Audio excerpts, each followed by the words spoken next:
All right, Justin, thank you very much. To the Texas Capitol now. The wait is over. Governor Greg Abbott finally announced when he'll hold that special session, and it's July 18th. He wants to pass one key piece of legislation. If that passes, he has a laundry list of items he wants taken care of. We sat down this morning with Alana Rocha from our media partners at the Texas Tribune a day earlier than usual to talk about what's at stake.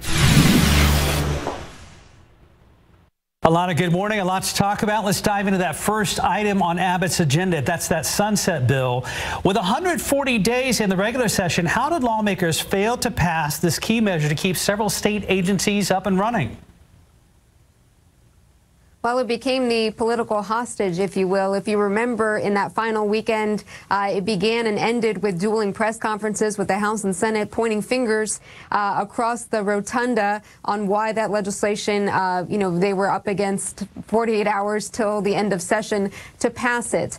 The House, supposedly, according to the Senate, drug its feet and didn't send over a fix. The Senate was pretty clear, and Lieutenant Governor Dan Patrick upset that two of his priorities were really not addressed in the House, and that being property tax reform and the so-called bathroom bill. The House responded by passing versions of each of those, but watered down versions of which the Senate rejected, and so the sunset bill was left undone. Wow, okay. Well, so what's at stake here?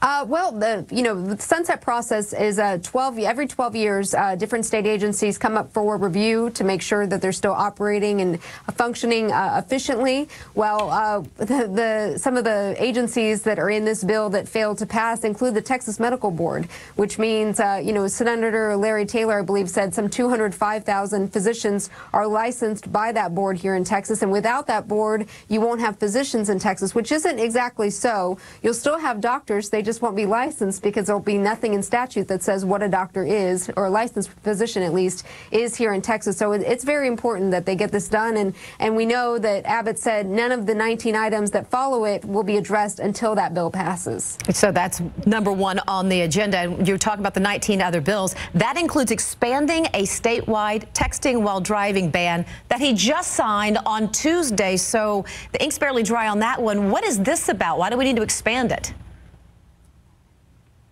Well, the bill does include a provision that preempts texting ordinances currently in place in different cities and counties around the state. And that's just for reading, writing, looking at electronic messages. If, cities like here in Austin have ordinances that go beyond that, for instance, we have a hands-free ordinance here.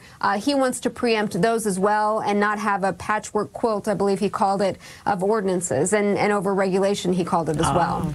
What are city leaders saying about the governor's agenda in this special session, Alana? Well, texting is among those issues, about a half dozen that directly city leaders say would thwart the will of locally elected leaders. They say, the people in our communities elect us to govern them. We're the closest to them as far as what their needs are. And, from property tax reform, limiting how much money local jurisdictions can raise through property taxes, to different measures. The bathroom bill, which the governor laid out, would address school districts and creating privacy, as he called it, for schools, never mentioning the word bathroom. But it's just a list of measures that, city leaders here in Austin and elsewhere in the state say would thwart their power over their people. We're out of time, but real quickly, how long is the special session, and do you think all these items will pass?